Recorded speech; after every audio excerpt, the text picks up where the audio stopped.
1880 fue uno de los años más decisivos de la historia de nuestro país porque se consolidó la organización nacional y comenzó la Argentina moderna.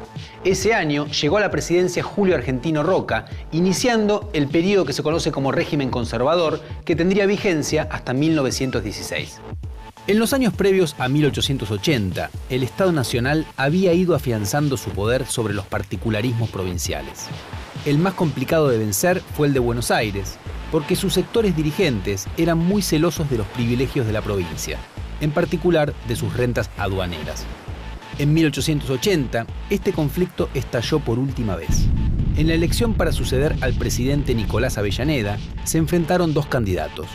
Uno era el general Roca, quien había alcanzado mucho reconocimiento al conquistar para el Estado argentino los territorios ubicados al sur de sus fronteras, dominados por comunidades indígenas.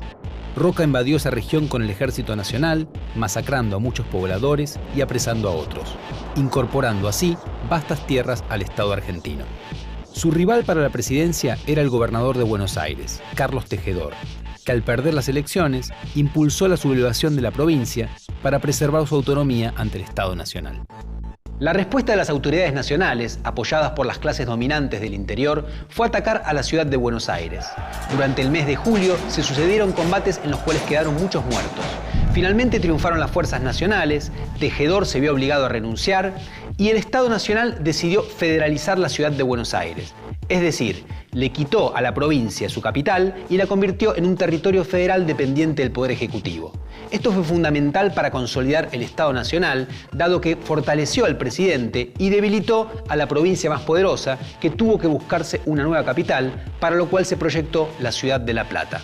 Finalmente, en octubre, Roca asumió como presidente con un lema que era paz y administración. Una nueva etapa comenzaba en Argentina.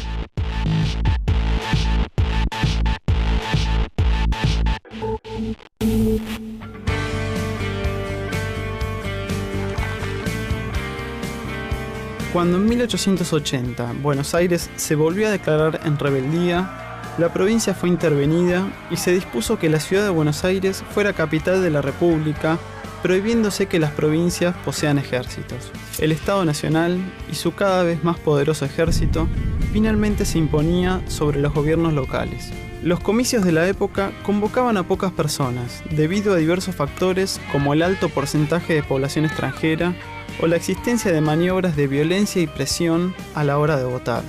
Sin embargo, existían otras formas de participación en la vida pública, como los clubes, las sociedades de socorro mutuo y las logias masónicas. También fueron frecuentes las movilizaciones en pos de alcanzar ciertas reivindicaciones o en protesta por alguna medida gubernamental. Los protagonistas de estas prácticas políticas invocaban principios como la libertad de reunión o de opinión.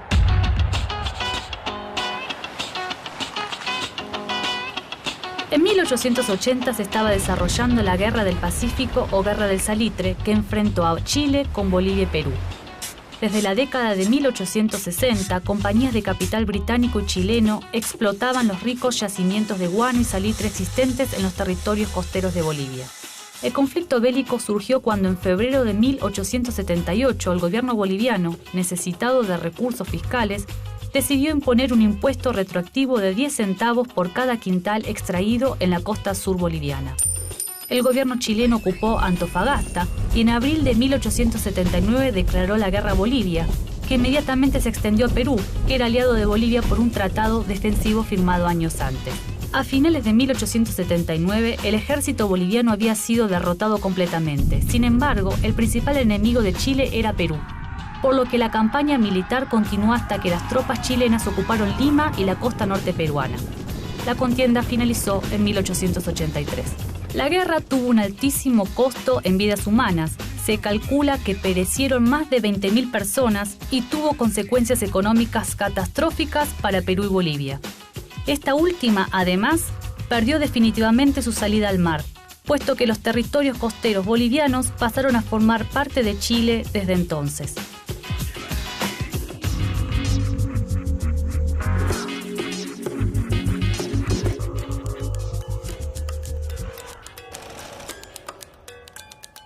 El proceso inmigratorio, que cada vez se hizo más intenso a partir del último cuarto del siglo XIX, generó nuevos tipos sociales que empezaron a ser reconocidos por su aspecto. En el contexto urbano, la correspondencia con los estilos europeos en el vestir dejó muy atrás a la figura del gaucho. En este sentido, las diferencias entre los habitantes del campo y de la ciudad son notables.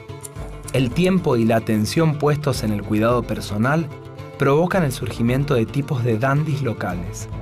Quizás el más notable de este periodo fue el escritor y político Lucio B. Mansilla. Sombreros, bastones, guantes, anillos, boinas, la barba perfectamente recortada, ropas de gran calidad y de perfecta confección, la pose distinguida y la seguridad en sí mismo son el lenguaje constitutivo de todas sus imágenes.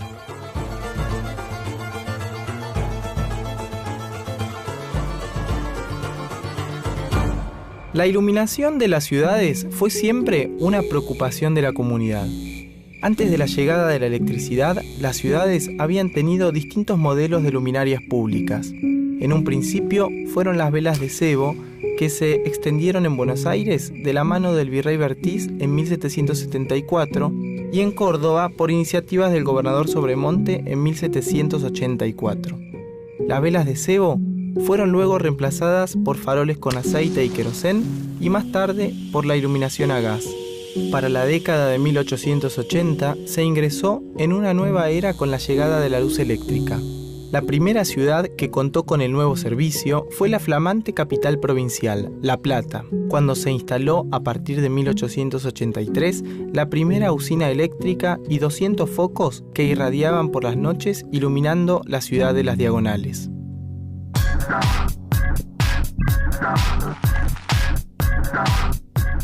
A inicios de la década del 80, la economía productiva se encuentra en auge. A la expansión del ovino se superponen los avances en el vacuno refinado, que culminarán con el desarrollo de la industria frigorífica, y, sobre todo, el desarrollo de la producción cerealera, que logra, hacia 1878, desbancar las importaciones de trigo. El proceso seguirá adelante de la mano de los avances sobre la frontera y la creación de una nueva tecnología agrícola, desarrollándose las exportaciones de trigo y harinas no solo hacia Europa, sino también a Brasil y otros países latinoamericanos. Todos esos cambios impulsaron la llegada de capitales de inversión, que se destinaron sobre todo a la creación de infraestructura, ferrocarriles, puentes y caminos, aunque también a la producción, a través de un sistema bancario cada vez más complejo.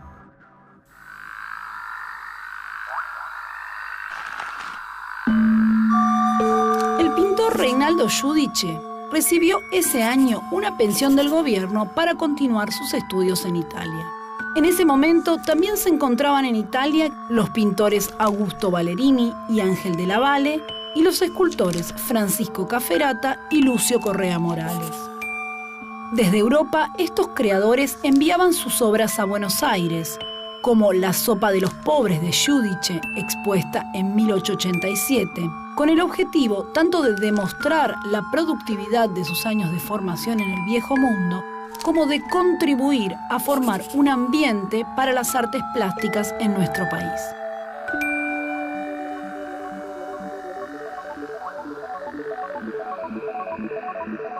«1880 marcó la consolidación del Estado Nacional.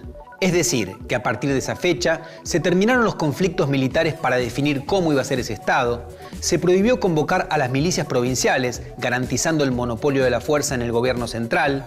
Ese gobierno central pasó a tener una sede definida y permanente en la capital federal, se clarificaron las fronteras internacionales, se consolidó el mercado interno, circuló una moneda nacional y el gobierno central fue obedecido en todo el país, al cual pronto iba a agregarle el Chaco y la Patagonia.